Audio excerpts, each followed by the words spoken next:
प्रियजनों, एक बार प्रेम से बोलिए जय माता की। जय हो परमपिता परमेश्वर। और यहाँ पर उपस्थित सभी देवतागण और कामाख्या मैया को कोटि कोटि बंदन नमन। आज हम जिस मुद्दे पर माँ भगवती की कृपा से, उनके आशीर्वाद से जो भाव जगा है, माँ ने भाव जो जगाया है, उस भाव के साथ में जिस मुद्दे पर हम बात करने जा रहा हूँ, उसको सभी नौजवान भाई बहन ध्यान से सुने और उस चीज को समझें। आज के समय में मैं देख रहा हूँ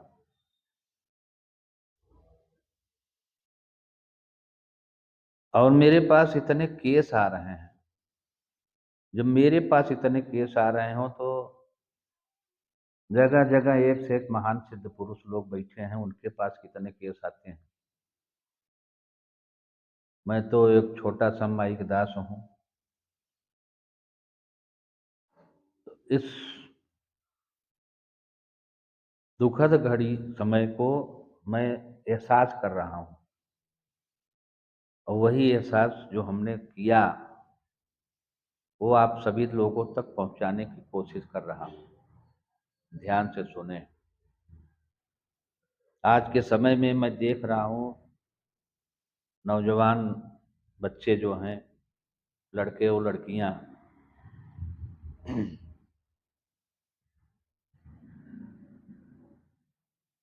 जिसको मैं कहता हूँ खुद अपने मुख से कि ये डिजिटल इंडिया का प्यार है। वो सनातन धर्म वाला प्यार नहीं, ये डिजिटल इंडिया वाला प्यार इस समय बहुत जोर से चल रहा है। फेसबुक पर धीरे से संपर्क साधे और उसके बाद में धीरे धीरे मैसेज, फिर नंबर प्राप्त करना, मोबाइल नंबर, एक दूसरे से फिर वार्तालाप शुरू हुई।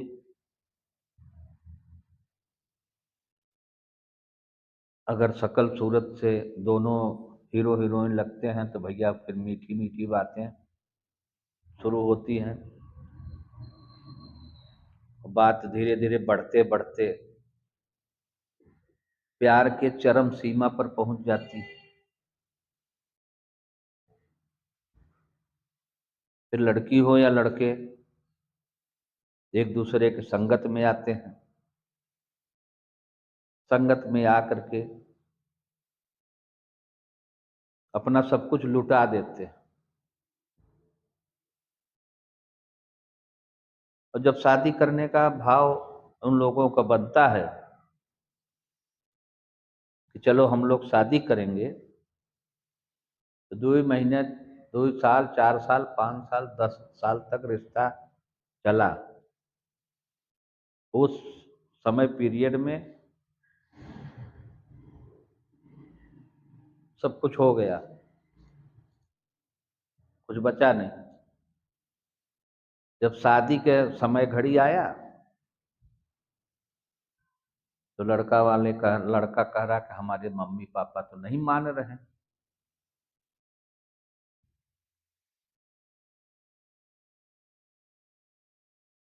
अब बताइए, अब मम्मी पापा नहीं मान रहे हैं तो क्या मम्मी पापा से पूछ करके प्यार किए थे? तो जो मम्मी पापा के बीच में आ गए, प्यार करते समय तो मम्मी पापा का तो पूछे नहीं कि हाँ मम्मी, हाँ पापा, एक सुंदर लड़की हमको मिली है, हम उससे करूं कि ना करूं, उससे शादी करनी पड़ेगी अगर हम प्यार करता हूं। तब तो भैया आपने मम्मी पापा की सलाह नहीं लिया। अब 4-6 साल जिंदगी बिता लिए साथ में रह करके, मिल करके, मिला करके, तो जब शादी करने के समय घड़ी आई, तब बता रहे हो कि हमारे मम्मी पापा नहीं मान रहे हैं। तुम तो बोल करके किनारा करना शुरू कर दिए, तो वो बिटिया कहाँ जाए जिसने अपना सारा धर्म न्यौछावर कर दिया? वो कहाँ जाए?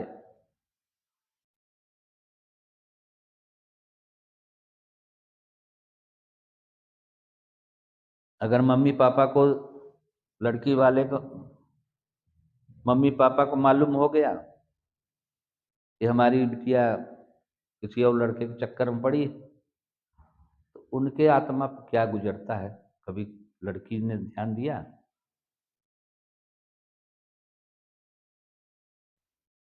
वो मम्मी पापा क्या करें? अगर वो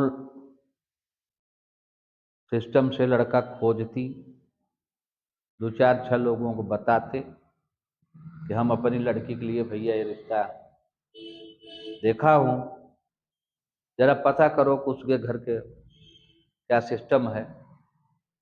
कोई न कोई जाता घर, छानबीन करता, क्या संस्कार हैं, क्या सिस्टम है, क्या धंधा बिजनेस है, तब उसके बाद में रिश्ता धीरे धीरे बनता। तो ये तो सनातन धर्म का रास्ता है। फिर बैंड बाजा के साथ में शादी ब्याह बारात, दो चार छह सौ नात रिश्तेदार और घर परिवार के लोग, गांव देश के लोग इकट्ठा होते हैं। लड़की फिर दुल्हन बन करके अपने ससुराल जाती है, ससुराल में उसकी इज्जत होती है।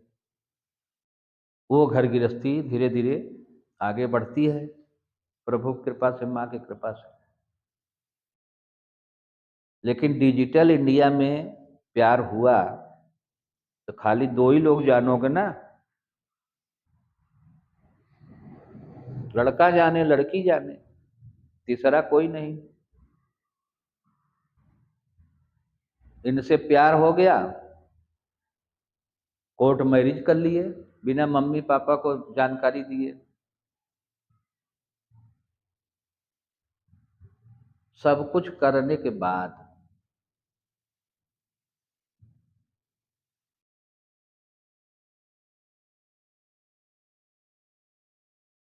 साल भर के अंदर शादी लड़के ने तोड़ करके, जब उसके महतारी बाप शादी करने का विचार विमर्श बनाए, लड़की ढूंढना शुरू किए, तो लड़के ने रिश्ता ही खत्म कर दिया। जिससे कोर्ट मैरिज किया या मंदिर में शादी किया, उसके बाद मोबाइल बंद, सारी नेटवर्किंग सेवा बंद। अब लड़की कहाँ ढूंढे उसको जा करके? तो ऐसे लोग क्या करते हैं, या तो पागल हो जाएंगे, या तांत्रिक बाबाओं के चक्कर में पड़ेंगे। तो लूटने वाले वो अलग लूटेंगे,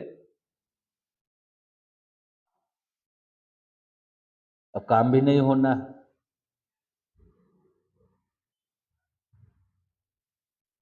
आखिर कौन से जादू बाबा मार देगा कि लड़का उड़ करके चला आएगा तुम्हारे पास?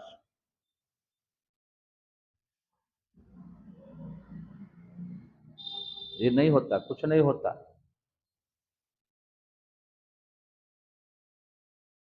खाली पाखंड फैला करके, झाम फैलाने वाले तो गली गली में बैठे हैं। सही काम करने वाले लोग मिलते नहीं। मिल भी गए तो तुम सोचो कि बाबा जी जादू मार दें तो हम भागता हुआ दौड़ा चला आवे वो? तो ऐसा जादू तो फिर जादूगर ही कर सकता है ना। तो जादूगर को ढूंढो, बाबाओं के चक्कर में काहे पड़ते हो?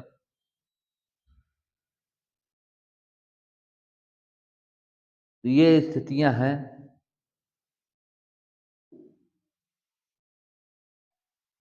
ये भी मैं देख रहा हूं कि अगर सनातन धर्म के हिसाब से भी अगर शादी हुई, तो एक बार डोली से उतर करके बिटिया रानी बहू बन के ससुराल पहुंची और दोबारा जब मैके गई तो फिर लौट के आने का नाम ही नहीं। अब लड़के वाले परेशान है कि बहू आवे, बहू कह रही कि मैं उस घर जाऊंगी ही नहीं। अरे जब जाना नहीं था तो शादी करने के रचाने की क्या जरूरत है? आज के समय में शादी कम से कम ना है तो 10 लाख, 15 लाख, 20 लाख, 25 लाख, 30 लाख में शादियां हो रही। बाकी तो भैया करोड़पति लोग तो करोड़ों में करेंगे, वो तो एक अलग प्रथा है। लेकिन एक निम्न स्तर का व्यक्ति किस तरह अपने बच्चों के शादी विवाह के लिए कैसे कैसे व्यवस्था करता है, कैसे कैसे क्या करता है, ये बच्चे नहीं समझे। लेकिन वो महतारी बाप के दिल से पूछो, एक शादी में 8-10 लाख रुपया भी अगर निम्न स्तर पर शादी करो मीडियम में, तो 8-10 लाख, 15 लाख खर्चा होगा। वो पैसा कहाँ से आएगा? इसी तरह ले दे करके जुगाड़ करके अपना, अगर मान लग भाई बिटिया की शादी होनी है, किए वो, अब बिटिया इतना खर्चा करवा करके ससुराल जा करके अब दोबारा आ करके करे मैं उस घर जाऊंगी नहीं।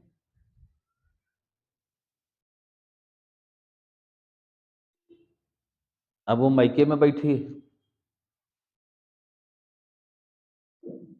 अब मैके में महान माता पिता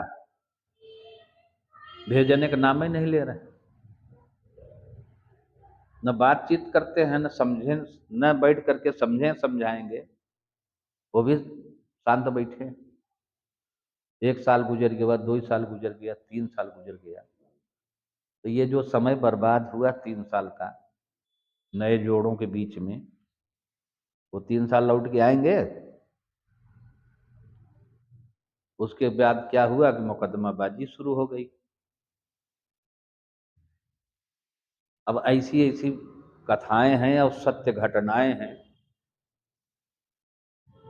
अभी जौनपुर जिला में देखो, एक बच्चे ने फांसी भी लगा लिया।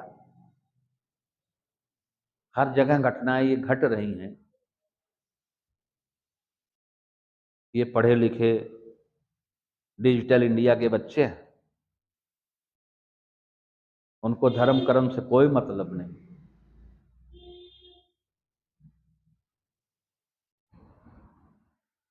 अरे कुछ अपने बुद्धि विवेक से सोचो।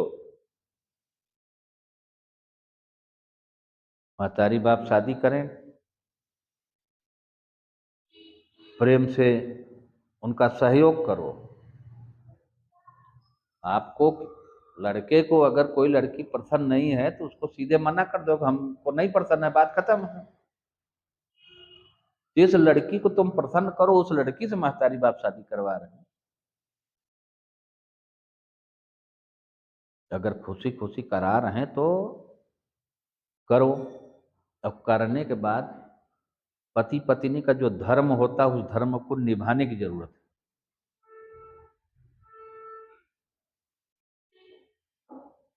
जब उस धर्म को निभा करके आगे बढ़ोगे तो जीवन सार्थक होगा।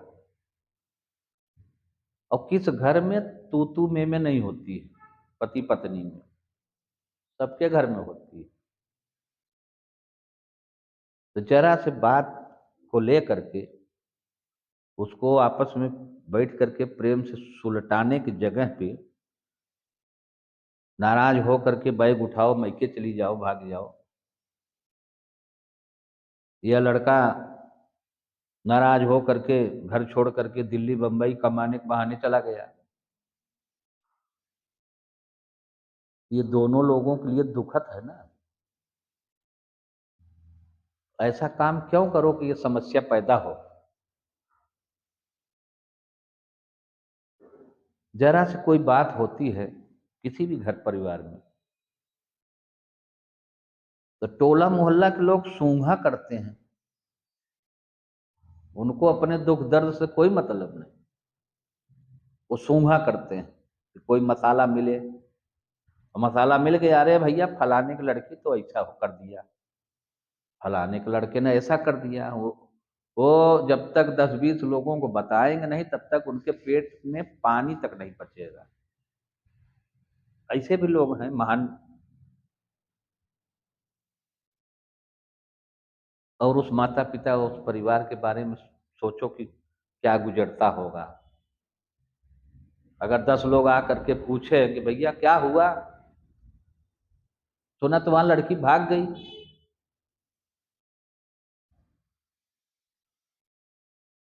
तो हार्ट अटैक नहीं होगा उनको? कि आज के जमाने में डिजिटल इंडिया के बच्चे यही सब चाहते हैं। अपने जीवन को नरक बनाना ये स्वयं आपकी जिम्मेदारी है, स्वर्ग भी बनाना आपकी जिम्मेदारी है। कोई दूध पीने वाले बच्चे नहीं हो कि गोद में बैठा करके चम्मच से तुमको दूध पिलाया जाएगा। पढ़ लिख करके डिग्री हासिल किए हो, डिग्री हासिल करके नौकरी करने का समय आ रहा है, नौकरी भी कर रहे हो मान लो। माँ बाप तो पैदा किए, सेवा भाव किए, पढ़ाए लिखाए, नौकरी भी दिलवाए। आजकल नौकरी में भी जान रहे हो कि बिना मसाला का नौकरियों नहीं मिलती, कहीं ना कहीं मसाला की व्यवस्था करना पड़ता है। और नौकरी मिल भी गई तब तुमको प्यार उमड़ गया, तो मम्मी पापा का नहीं सुनना है। अगर मम्मी पापा कुछ बोल दिए तो उनसे बात भी नहीं करना है और न घर आना है। क्या यही संस्कार है? ऐसे संस्कारी लोगों का जीवन नरक होगा, उनको नरक भुगतना पड़ेगा। फिर आखिरी वही है कि फांसी लगा के मरो, जहर खा के मरो। जब तुमने उच्च शिक्षा प्राप्त करके तुमको ये ज्ञान मिला है तो उसको कौन रोक सकता है? अब वो बूढ़े महतारी बाप क्या करेंगे?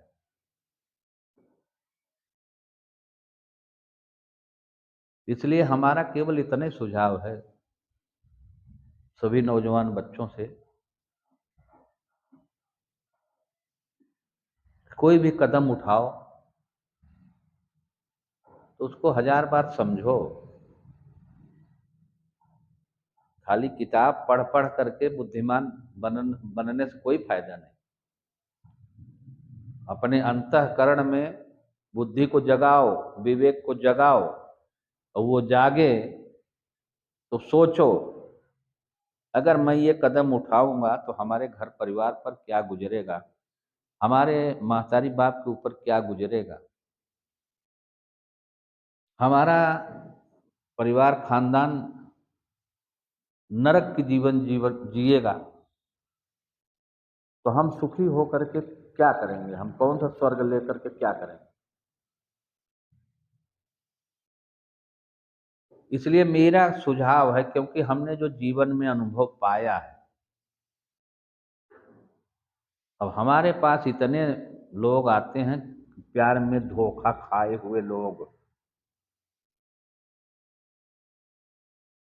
तो उनको समझाता हूँ जितना हमको माने ज्ञान दिया है, उस ज्ञान बुद्धि विवेक से उनको समझाता हूँ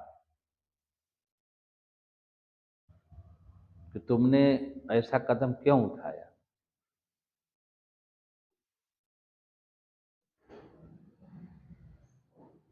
समझाने के बाद यही कहता हूँ कि माँ से का सुमिरन करो और माई के निवेदन करो। अगर वो चाहेगी तो रिश्ता बनाएगी, नहीं चाहेगी तो भैया नहीं बन पाएगा। हम भी कोई जादूगर नहीं है कि आप उस उम्मीद से आए हो कि बाबा जी फूंक मार देंगे तो लड़का उड़ करके आ जाएगा मेरे पास, या लड़की उड़ करके चली आएगी लड़के के पास। ये जादू हमने नहीं सीखा है। हमने केवल की भक्ति भाव को सीखा है जीवन में। तो जो तपस्या किया हूँ उस तपस्या से हमको जो फल मिला है, मैं उसी दायरे में रहता हूँ। हमको ड्रामा नहीं करना है। कि हम ड्रामा करके सिद्ध पुरुष बन जाएं और मजमा लगावे, भीड़ लगावे, कुछ नहीं। ऐसा कुछ यहाँ है नहीं। और मैं बार बार कई वीडियो में बना चुका हूँ कि यह उम्मीद लेकर के यहाँ आइएगा भी।